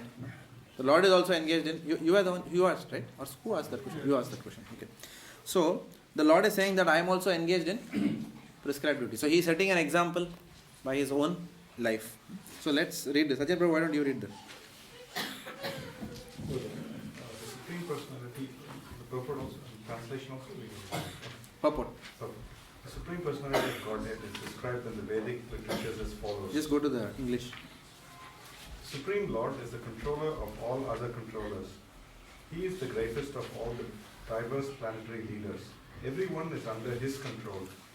All entities are delegated with particular power only by the Supreme Lord. They are not supreme themselves. He is also worshipable by all demigods and is the supreme director of all directors. Therefore, he is transcendental to all kinds of material leaders and controllers and is worshipable by all. There is no one greater than him, and he is the supreme cause of all causes. He does not possess a bodily form like that of an ordinary living entity. There is no difference between his body and his soul. He is absolute. All his senses are transcendental. Any one of his senses can perform the action of any other sense. Therefore, no one is greater than him or equal to him. His potencies are multifarious, and thus his deeds are automatically performed as a natural sequence. From this Vedas Uttara Upanishad. So continue? Yeah. Okay. Since everything is in full opulence in the personality of Godhead and is existing in full truth, there is no duty for the personality of Godhead to perform. One who must receive the results of the work has some designated duty, but one who has nothing to achieve within the three planetary systems certainly has no duty. And yet, Lord Krishna is engaged on the battlefield of Kurukshetra as the leader of the Kshatriyas because the Kshatriyas are duty-bound to give protection to the distressed. Although he is above all the regulations of the revealed scriptures, he does not do anything that violates the revealed scriptures. This is where the last bit is where You have a question or a point? Question. Okay, just hold on to that. We'll read 24 as well, 23 and 24, and then we'll discuss. For if I ever failed to engage in carefully performing prescribed duties, O Partha, certainly all men would follow my path. Katyani Mataji, you want to? In order to keep the balance of social tranquility for progress in spiritual life, there are traditional family usages meant for every civilized man. Although such rules and regulations are for the conditioned soul and not Lord Krishna, because he designed to establish the principles of religion. He followed the prescribed rules. Otherwise, common men would follow in his footsteps, because he is the greatest authority. From the Srimad Bhagavatam, it is understood that Lord Krishna was performing all the religious duties at home and out of home as required of a householder. If I did not perform prescribed duties, all these worlds would be put to ruination. I would be the cause of creating unwanted population and I would thereby destroy the peace of all living beings. Okay. Yeah. So what was your question? It says that so Lord is following all the prescribed duties, but sometimes he performs some leelas that is understood in a way to say he is transcendental, he is not like we are, but it's kind of contradicting, you know. So Prabhupada also, we know that certain things what he does, we cannot even imagine or try. But again, how does that fall under the duties or what he is? Okay. The Lord has got three purposes. Paritranaya sadhunam, vinashaya cha dushkritam, and dharma samsthapanarthaya. So here we see also that Lord is talking about dharma samsthapanarthaya. He says that I have to establish the principles of religion, so therefore I have to myself follow. He leads by example. But please understand, and then there is also vinashaya cha dushkritam, killing the demons. That is fine. But the first one, which is the most important point, we have discussed in our Milpar program, we had the same verse today. The most important reason why the Lord appears is to attract the devotee through his pastimes, Leela, back to Godhead. To be able to attract the devotees, he has to perform nectarian pastimes. Because devotees, the constitutional position of a devotee is, of every living entity, is in one of the 5 rasas. Shantaras, Dasyaras, Sakhyaras, Vatsalyaras and Madhuryaras. Now, the Lord, if that is our constitutional position, then the pastimes also have to be performed in all these rasas, so that as somebody, for example, if Dinavatsala Prabhu is Sakhyaras, for example, then immediately that pastime will appeal so much to Dinavatsala Prabhu that when he is chanting, he will completely meditate on those pastimes, and gradually the Hare Krishna Mahamantra, the syllables of the Mahamantra will reveal his constitutional position as a cowherd boy, no? In Vrindavan, like that. Okay, so that is the purpose why the Lord comes and does these pastimes. Does it answer your question? It does. Yeah. So Prabhu, sorry. So here, so he's performing two kinds of duties. Is it? One is for the normal public who may or may not be devotees, and other duties are for the devotees. Is it? Because his prescribed duties may not necessarily appeal the non-devotees. Because in this case, he's actually trying to. Karmakandis are also non-devotees. Please understand. Yeah, I mean, in this case, he's trying to set an example, right? Okay, the leaders have to be like that. So he is not supposed to do anything, but still he is doing work. Right? So he's setting an example as a leader, right? Correct. So that is not necessarily for devotees, right? So is he doing two kinds of duties? Yeah, he is performing some activities to establish faith in the devotees and to attract the devotees back. On the other hand, he is performing others just to set an example as a leader and to set the standards, to set the benchmark. That I don't have any duties to perform, but still I am also doing, so what is your problem? Correct? Even Prabhupada had a pharmacy. So why we should not work? Because there could be situations, we have seen, in many congregations, even sometimes in our congregation we have seen that the person comes, becomes devotee, shaves up, again after some time goes out of Krishna consciousness. Again, after a few months, a person is seen in a completely different, appearance, right? Correct? And then the person is not working also, married, child, everything, but not executing the responsibilities of a grihastha, right? So very whimsical kind of. And then such a person may also start thinking that, look how detached I am from my family. This is nonsense. Then why did you marry if you were detached? If you were so detached, then you should have taken brahmacharya ashram. Why did you marry? You cannot say, I will marry and then be detached from my wife. No, like that. Yes, detachment should be there in terms of physical sense gratification. That is what the Shastras say, right? But it doesn't mean that you will enjoy sense gratification whenever you want with the opposite sex, and then after that you will become detached. Whenever your turn of duty comes, or whenever you have to wash the toilet with Harpic soap in the house, or wash clothes or something, or then you are suddenly detached from the family, like that.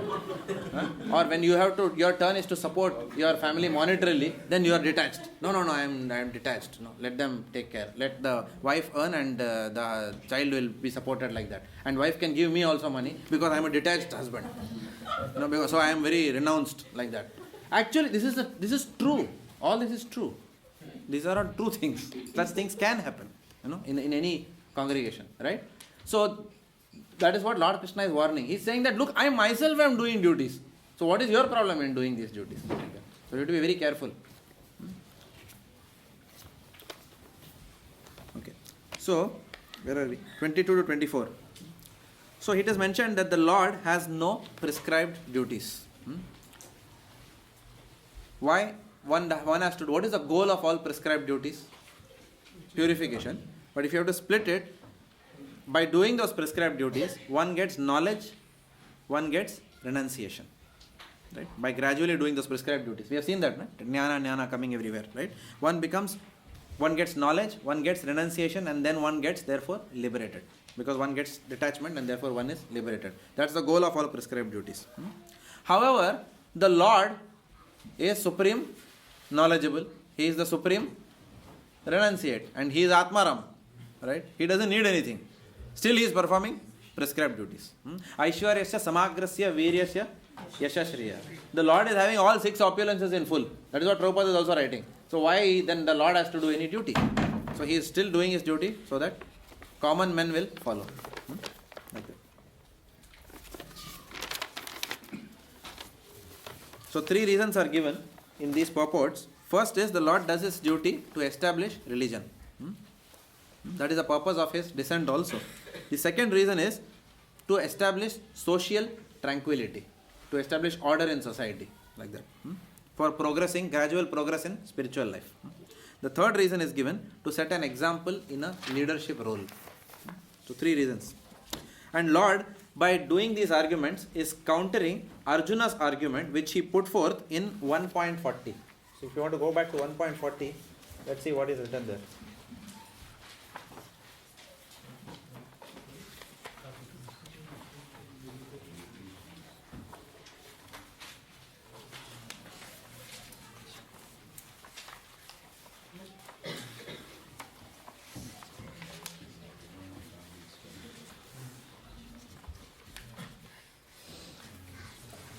What is said in 1.40?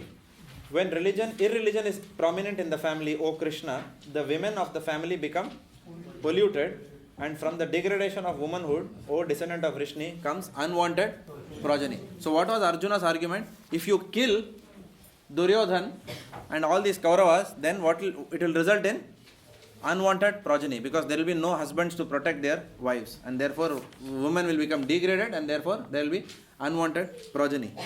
But Lord Krishna is countering that argument by giving exactly opposite. He says, if you don't do your duty of killing them, then there will be unwanted progeny. So that's where that connection is, the link between that and this chapter.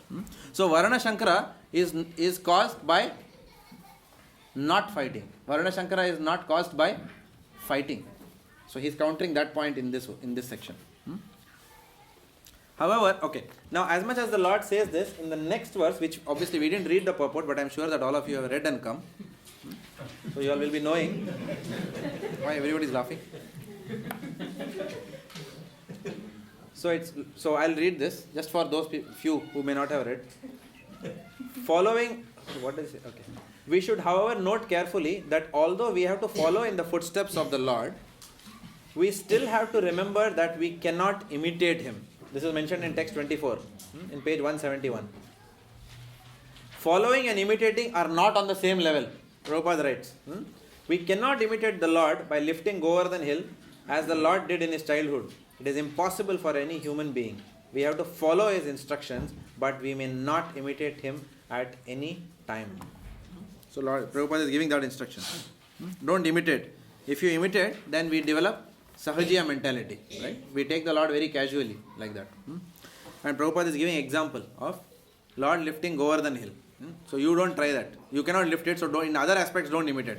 Don't say that Lord Krishna did Rasa Leela, let me also do. Like that. This is all my Rasa Leela. Like that. Okay. So Prabhupada said this is called as Rascal Leela, not Ras Leela. And then Shiva drank poison. That's why he became Neelakant. So if you want to do all that, then you also drink poison. Then you can also be like Shiva. So don't imitate. Just follow the instructions that the great souls, and in this case Bhagavan himself, right, has given. So do your duty. That's what again and again Lord Krishna is saying. Okay. We'll go 25. Now we'll read 25 and then we'll read 27 and 28 and then we'll come back to 26 and 29. There is some crisscrossing here. As the ignorant perform their duties with attachment to results, the learned may similarly act but without attachment for the sake of leading people on the right path. I'll read 27 now. The spirit soul, bewildered by the influence of false ego, thinks himself the doer of activities that are in actuality carried out by the three modes of material nature. The famous verse, Prakriti Manani. And then the next verse, one who is in knowledge of the absolute truth, O mighty armed, does not engage himself in the senses and sense gratification, knowing well the differences between work in devotion and work for fruitive results. So this is 25, 27 and 28. They form a common theme. So Lord Krishna is explaining the difference between an attached and a detached worker in these verses. Both of them are working. One is attached, one is detached. So he's saying that ignorance means working with attachment. And self-realization is working without attachment. But more importantly, working not only without attachment, but working such that you are setting a example for others to follow. So that's what he's saying.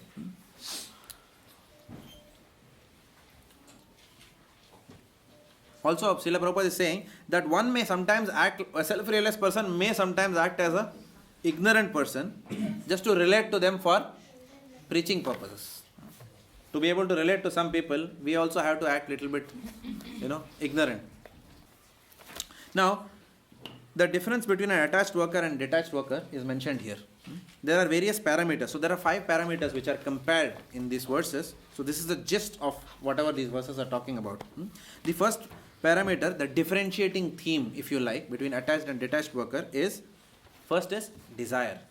The desire of a attached person is what? He desires his own sense gratification. Whereas a detached person, worker, he also works, but his desire is what? Satisfaction of Lord Krishna. The second is convictions. What are the convictions of a person who is very attached? So a person who is very attached worker, he is convinced that he is the doer of these activities. We have seen in our office, if someone does something, they have to really tell it in a meeting. They have to come in front of 4 people and say, yeah, I actually gave that suggestion, through that issue. Yeah, actually I was solving that problem like that. So that I has to come somewhere. Nobody can hide. The moment you solve something, I did, and it has to come in some meeting or in a room and loudly shout in front of bosses that I did. Okay. Or I achieved, I solved this. But we don't understand that the ability is given by Krishna. So a devotee is able to understand, but an ordinary fruitive worker thinks that he is the doer of all activities. So they are convinced by that false ego. That's why it is said, Prakrite kriyamanani gunai karmani sarvasaha ahankara vimudatma karta hai miti manyate. The attached worker doesn't know that science. Arjuna is also maybe thinking that I am the one who has killed the Kauravas. Of course, he doesn't think like that. But Lord Krishna, therefore, before that only tells him, I have already killed all of them. You don't have to do anything. You just fire the arrows. So the Lord is already done the job. So results are already ordained. Yes. Where does free will fit in here too? Free will is coming in because he has to. He may still not fire the arrows. But they will anyway die. Because whatever the Lord desires will happen anyway. So he is just making us understand that you have to act as my instruments, because that is what you will be doing in the spiritual world. Unless you align with that, then there is no entry in the spiritual world. We can't go to the spiritual world till we come to the platform of Sharanagati. And the last thing that you can do Sharanagati is your free will to the Lord. Right? Bali Maharaj gave everything. Everything was taken away. Everything is surrendered. Right? All his material assets. Ultimately he said, I have nothing, so you take me only. Atma Nivedanam. I am yours. Do whatever you want with me. That is the ultimate surrender. So you are surrendering your free will to Krishna. And you remember, if we read the past in that verse, where which verse was that? That Panchajanyam Rishikesha Devadattam Dhananjaya Poundram Dadmo Mahashankam Bhima Karma Vikodhara. If you know where Lord Krishna is appearing as Rishikesha.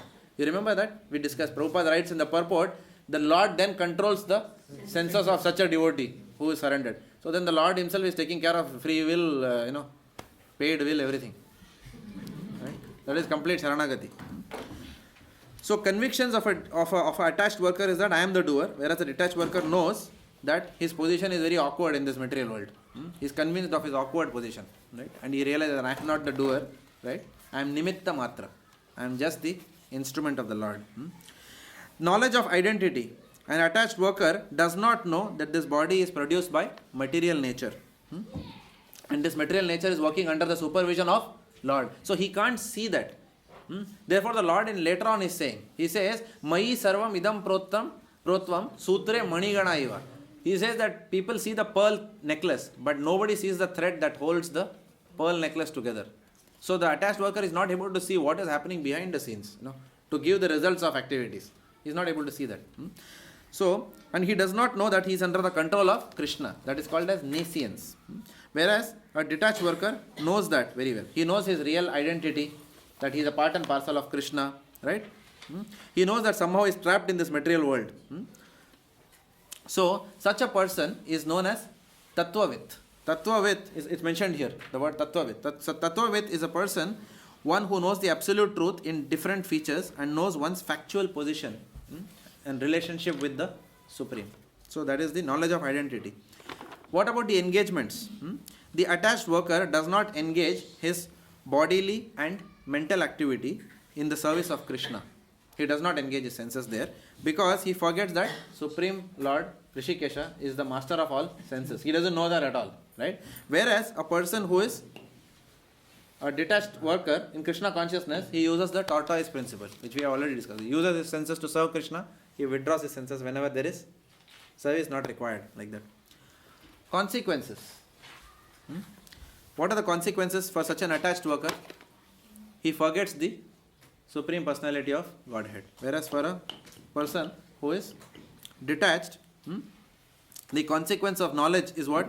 He is not disturbed by activities, nor he is disturbed by the results that those activities generate. He says that whatever comes, it is simply your mercy, right?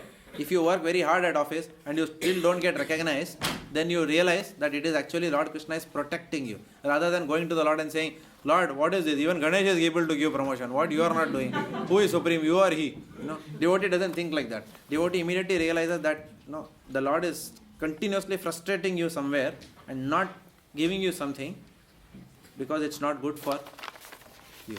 Like that. So a devotee always takes everything, or the devotee takes it otherwise. He says that yes, I must have done something in the past. Maybe I troubled my subordinate who worked very well with me and didn't give him something. Therefore, in this lifetime, I am not getting something, though I am doing something. Right? So he either takes things as his reaction to his sins or as the will of Krishna. So therefore, he is always Sita Ushna Sukha Dukha Daha Agama Payano Anitya Stam Stitiksha Shvabhata. So devotee develops tolerance, Stitiksha, because of that.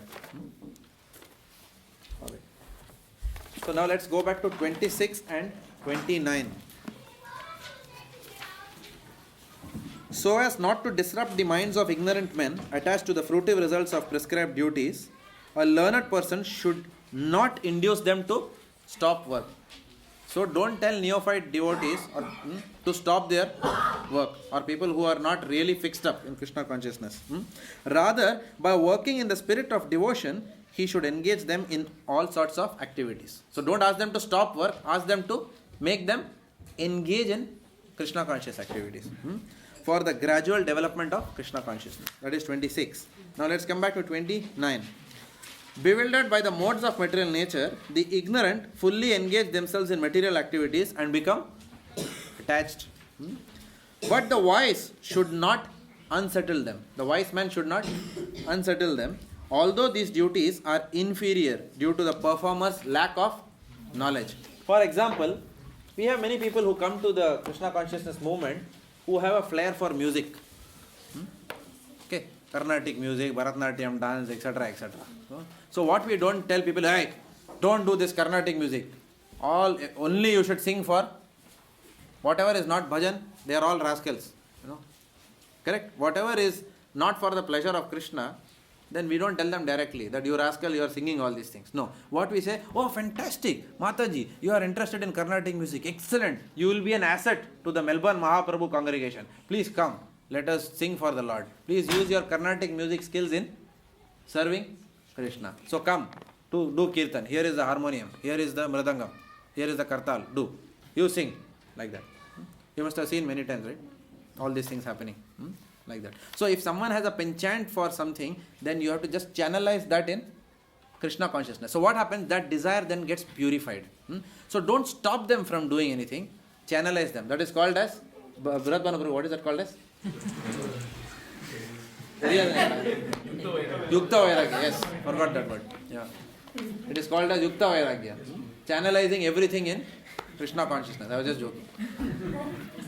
It's his favorite verse.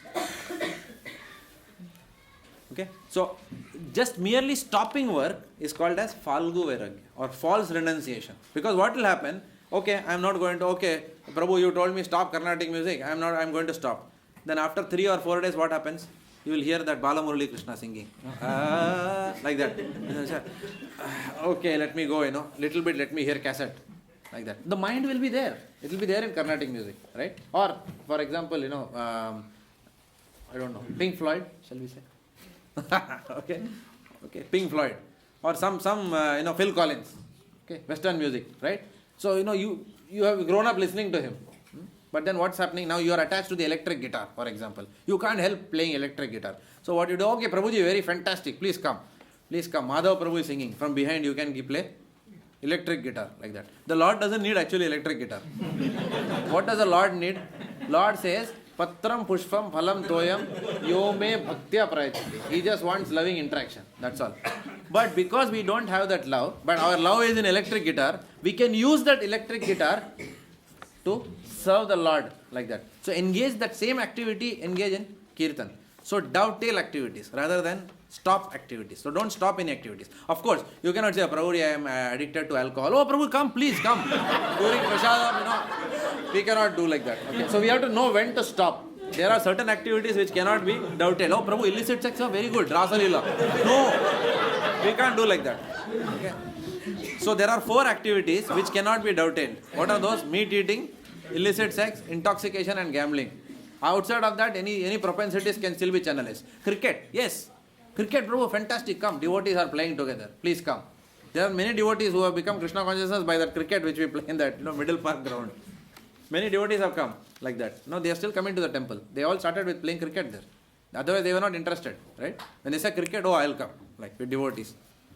In fact, Devamrit Maharaj himself had said once, no, I don't mind, you'll go and play that cricket if you want. Devotees also get some relaxation and sport in Bhakta Bhavan, but get other devotees also in the name of cricket. So sometimes when we go to even Bhakti Virsha program, we ask, anyone interested in cricket? Yeah, we also play cricket, come. But the goal of life is not to play cricket. But if someone is there, then you can channelize. But because he gets an outlet, instead of playing with non-devotees, he'll play cricket with devotees and get attachment to devotees. And attachment to devotees will lead him to Krishna, like that. Of course, this doesn't mean that we should go on playing, in MZAC. It doesn't mean like that. Okay, that is not Yukta Vairagya. We must really understand what is required and what is not required. Okay, you can play still for physical exercise. I don't do that.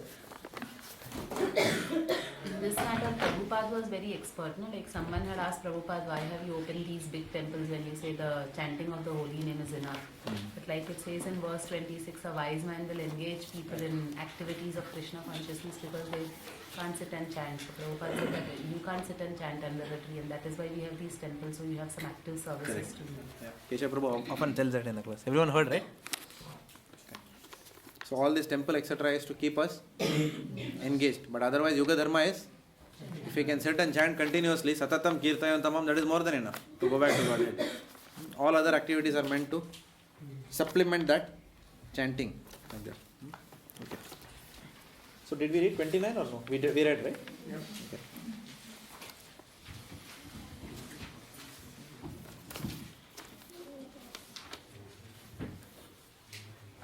So one point which I missed mentioning is that in these verses it is mentioned that devotees are more merciful than the Lord. The Lord says, I don't want to do anything with karmis. So let them, I have given provision anyway. Because Durga Devi is there, she keeps the non-devotees engaged in mode of passion, ignorance and goodness. So let them perform philanthropic activities, let them work like donkeys in office, and some of them let them be very happy, taking drugs and alcohol and lying in Fitzroy Street. right? So the Lord is just saying that, okay, you want to enjoy, you do whatever you want, right? But the devotees, what they do, the devotee will go to Fitzroy Street. He'll say, excuse me, what happened? No? You are having an LSD, high on LSD, come. I will give you prasadam, like that. Who did that? Srila Prabhupada did that. Come on, I'll give you gulab jamun. Prabhupada bullets. He went to that such places, such Fitzroy Street, and then he, what is that called in New York? What is it? Bowery. Yeah, he went to Bowery and made hippies into happies. So though Lord Krishna, so it is said that the devotees are more merciful than the Lord himself. The Lord may not have intervened, but the devotee made the Lord intervene in their lives. In fact, the hippies asked Prabhupada, what qualifications did we have? Later on when they became devotees, what qualification did we have? Because you are talking about Agyata Shukriti and Bhakti Unmukhi Shukriti. What did we do? Prabhupada said, you don't have any qualifications. I made your qualifications. So this is called as causeless mercy of a pure devotee. By a causeless mercy of a pure devotee, even a Chandala can be saved. Like that. Yeah. Prabhu, here Krishna is saying that not to preach to neophytes, but devotees are more merciful. Correct. So aren't they directly contradicting what Krishna is saying? Okay. Now you have to understand that Lord Krishna is the Supreme Personality of Godhead. But then Lord Krishna is completely captured by the devotee's love. He is bound by the devotee's love. If you should read Madhurya Kadamini. Read chapter 1 of Madhurya Kadamini. So Vishwanath Chakravarti Thakur is beautifully bringing out that point. He says that the Lord can never refuse his pure devotee. Because the Lord wants to become the servant of his devotee. So how can the Lord become servant of his pure devotee? By obeying whatever the instructions that the pure devotee gives to the Lord. And what does a pure devotee give instruction to the Lord? He doesn't say, okay Lord, please now you better provide me that promotion in office. No. That pure devotee, he has no other business. He wants to just unite the children with the parent. It's like, for example, let's say if Yamuna Lila is very angry with Aditya and he has got slapped, let us say. Okay, sorry Aditya, I'm just using your example. Okay. And then what happens? Viraj Prabhu is coming from there. He's coming. Arey Mataji, don't worry. Aditya is a good boy. So I am telling, and then a little bit shant like that. Correct? So, and then what are you doing? Actually, you are helping. And Aditya is very happy. And at the end of the day, what does she want? Does she really want to throw him out of the house? No. She loves him. But she is just, little bit disappointed with the way that he is. But then you are coming as an instrument and uniting both of them, by which his behavior is changed. And she doesn't have a problem if his behavior is changed. So the devotee interferes and says, please don't reject this person. Give me a chance. I'll take care. And then the Prabhupada took care. And then finally brought them to a level by which they are brought them to that standard by which they can go back to the spiritual world. So devotee is more merciful. We see this in and we see this that the Lord himself came as Chaitanya Mahaprabhu, so he again contradicted that rule also. As Chaitanya Mahaprabhu, he did not follow that. He was giving it freely to everyone. Yeah. I wanted to say the same thing, that we are doing it under the authority of Chaitanya Mahaprabhu. He has given us the permission to do it, so we are not in a way contradicting. So in all these verses, 3 levels of work have been discussed till now. Working only for fruits, which is called as working only for fruits, karma kanda. Okay. Then establishing Krishna as the goal of all activities, but yet remaining attached to fruits. What is that called as? Sakama karma yoga. And then being completely detached from the fruits of work, but still being attached to the activity. That is called as Nishkama karma yoga. Okay. So the past few verses have stressed on these points. Now, from Nishkama Karma Yoga, from verses 30 to 35, Lord Krishna is talking about bhakti. So let's quickly go through those verses. Therefore, O Arjuna, surrendering all your work unto me, with full knowledge of me, without desires for profit, with no claims to proprietorship, and free from lethargy, fight. So Lord is essentially giving the essence here that the highest level of self-realized work lies in pure devotional service. And pure devotional service is above ritualistic religion or dutiful work that is performed for purification. So doing out of duty is one, doing for the sake of religion is one, but doing out of love for Krishna and for the pleasure of Krishna is the highest, like that. So he is establishing this. And Prabhupada is also writing, he gives an interesting analogy that Krishna consciousness is like military discipline. In the military, you don't argue. If he says do like this, salute, then you don't say, can I do like this or something like that. You don't argue. He'll throw you out from there. Right? The commander is telling you do this, so you have to do in the army. You can't argue. If you're arguing, you're out of the army the next day. Right? So, in actual Krishna consciousness, a devotee is like that. He completely aligns with the desire of the Lord, completely becomes selfless. He says that, Lord, you are my commander. Whatever you order, I'll do. I am Das. That is the actual meaning of servant. Otherwise, sometimes we say servant of servant, but then, we feel bad when someone calls us servant. Like that. So it's not like that. So, liberation, also it's mentioned that liberation has got two aspects. One aspect is acting in Varnashrama Dharma and acting in right consciousness. So, there are two aspects of liberation that are given here in these verses. And you can study yourself for more detailed realizations. Those persons who execute their duties according to my injunctions and who follow this teaching faithfully without envy become free from the bondage of fruitive actions. So Lord Krishna is emphasizing in this verse that studying Bhagavad Gita without faith has got no benefit. So importance of Shraddha is underlined.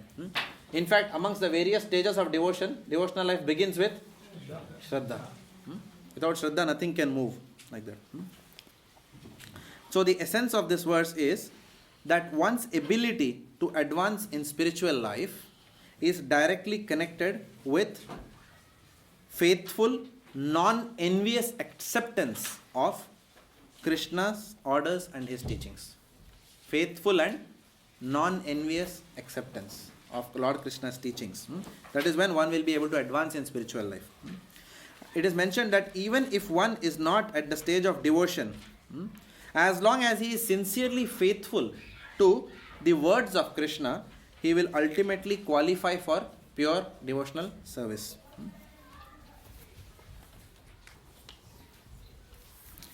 Okay, we are in 32. But those who out of envy, so faith and envy should not be there. Faith should be there and envy should not be there. But the Lord is saying, but those who out of envy disregard these teachings and do not follow them regularly are to be considered bereft of all knowledge, befooled and ruined in their endeavors for perfection. 33. Even a man of knowledge acts according to his own nature. For everyone follows the nature he has acquired from the three modes. What can repression accomplish? So, Prabhupada writes in the purport, the theme which comes across here is, we cannot force someone to give up his conditional nature and material desires. Can we? Like most of us are preached in some form or the other. We cannot force people to change. So, even Lord Krishna doesn't take away the free will of anyone. So, who are we to take away the free will of someone? Right? So, the point is coming here. So, Maya is very powerful. Prabhupada writes, Maya is very powerful, such a way that even a high education of someone, Janma, Aishwarya, Shruta and Shribir, even those things cannot actually save anyone. Right? Or make them change their free will. No, it will not. Because material education doesn't tell us how to subjugate our free will to the desire of Krishna. Material education doesn't give that, unfortunately. And mostly, material education nowadays pushes one away from Krishna consciousness. So, a question may arise that if we are all helplessly forced in this way to act according to our own natures, what is the use of so many rules in the Shastras to regulate our activities? That may be a question that can come. So, the text 34 and 35 talk about that. So, 34 Lord says, there are principles to regulate attachment and aversion pertaining to the senses and their objects. One should not come under the control of such attachment and aversion because they are stumbling blocks on the path of self-realization. So Prabhupada writes here that we have already discussed some of these aspects, but again reiterating, Prabhupada says that gradually we can only purify the desires by dovetailing them in Krishna consciousness. we cannot otherwise automatically remove their attachment, because attachment and aversion are there in every devotee. Every materially conditioned soul will have these two qualities. It can only be dovetailed, these attachments. Okay, so Prabhupada emphasizes that we have to follow the regulative principles in order to overcome attachment as well as aversion. For example, if I am too attached to eating chapatis, then once in 15 days, rotis, once in 15 days we have Ekadashi to overcome that attachment. And if I cannot tolerate samo, for example, some people cannot tolerate samo khichdi, but on that day we have to eat samo khichdi many times so that we get over the aversion to something like that. It's very difficult, but yes, the regulative principles give a chance. Very difficult. I already said that.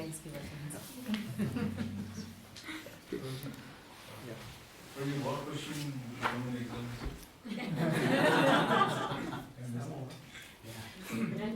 Okay, so but having talked about regulative principles, it's very important to follow regulative principles. But Prabhupada says, do not rely only on regulative principles to deliver you in Krishna consciousness. That's why Prabhupada said regulative principles plus chanting.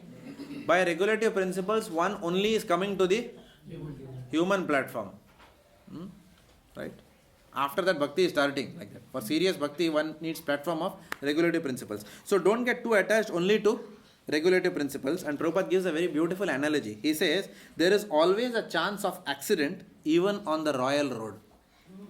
Right? So even while just following regulative principles but not taking shelter of Krishna to control our senses, still means that there can be accidents in following the regulative principles. So, and the concluding point in verse 34 is, one single attachment to what? To the lotus feet of Lord Krishna is the reason for developing detachments to millions of things in this world. So all we have to do is, instead of focusing on getting detached from so many things that we are attached to, the only focus we do is attaching ourselves to the instructions of Krishna, which comes through Guru. Therefore, these verses are laying the foundation for a spiritual master, which will come in next chapter, Transcendental Knowledge, Sadvidhi Pranipatena. All this is sowing the seed for that. So one must have a Guru in one's life and take shelter and take instructions and guidance on how to live our lives. Then our serious devotional life begins only after we take shelter of a spiritual master. That is the first step. Before that, we are on probation period right now. Right? We are doing it, but we are not confirmed like that. Okay. Text 35. It is far better to discharge one's prescribed duties, even though faultily, than perform another's duties perfectly. Right? Distraction in the course of performing one's own duty is better than engaging in another's duties, for to follow another's path is dangerous. So, Srila Prabhupada writes, never imitate others' duties. If you are given a duty of a Brahmana, then don't try to be Kshatriya. If you are Kshatriya, don't try to act like a Brahmana, which is what Arjuna was almost trying to do. Now he is talking Brahminical language in battlefield of Kurukshetra. So follow authorized direction. That is the learning here. Non-violence does not suit a Brahmana. Non-violence does not suit a Kshatriya as much as violence does not befit a Brahmana. However, Prabhupada is concluding here, in Krishna consciousness only you can transcend all this Varnashrama dharma. If you are a devotee, then you can act as a Brahmana and a Vaishya and a Shudra simultaneously. You can act as anything. Right? For example, sweeping. Who actually does that job in our traditional Varnashrama dharma? Who will do that? But what we are doing here, sometimes we are wearing hat of temple president or treasurer of the temple. You have seen Prabhudas Prabhu, right? He is treasurer of the temple, which means in one sense he is doing the job of a Vaishya or a Kshatriya in that sense, right? But also he does not hesitate to water the plants, right? Or to do Gundija Marjanam in the temple. So in a devotional service, we see an example here itself in our congregation that someone is able to multitask both. Anirudh Prabhu, for example, he gives Bhagavatam class. He is wearing the hat of a Brahmana. He is laying down policies and procedures for the temple and chastising people who are not following the proper procedures in the temple. So that is the role of a Kshatriya that he is doing. So in devotional service, for the sake of Krishna, you can don any Varna and you can do any ashram. It doesn't matter. Right? If for the purpose of, for example, my godbrother, again I'm just mentioning, I was mentioning even in Milpark program today, Gaura Hari Prabhu. Gaura Hari Prabhu was, he was an IIT top 100 rankers, one of the best brains in India, right? He's a professor in IIT Bombay in computer science department, like that. So he never wanted to marry. That's what I was told by other devotees. He never wanted to marry, but then he was almost given an instruction like that it is better if you take Grihastha ashram, don't join the Brahmachari ashram, but go back to IIT and become an assistant professor and professor there, so that the IIT preaching program can continue, which Devamrit Maharaj is very actively involved in, like that, right? And therefore he is doing exactly that now.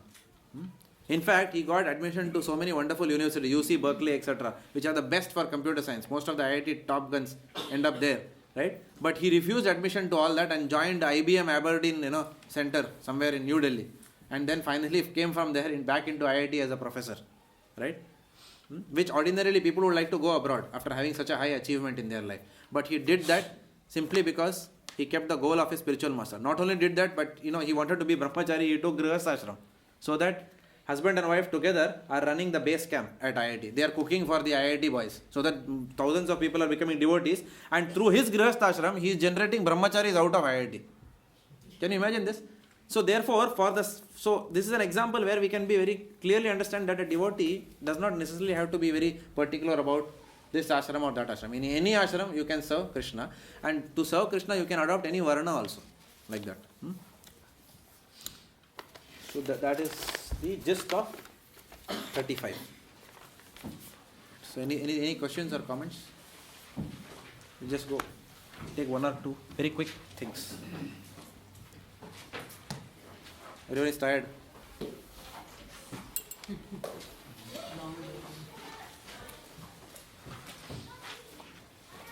Nothing? Okay, if you have any questions, we'll take it in the next class before we begin. Today we had to a little bit rush. We started also a little bit late. Okay. Srila Prabhupada ki.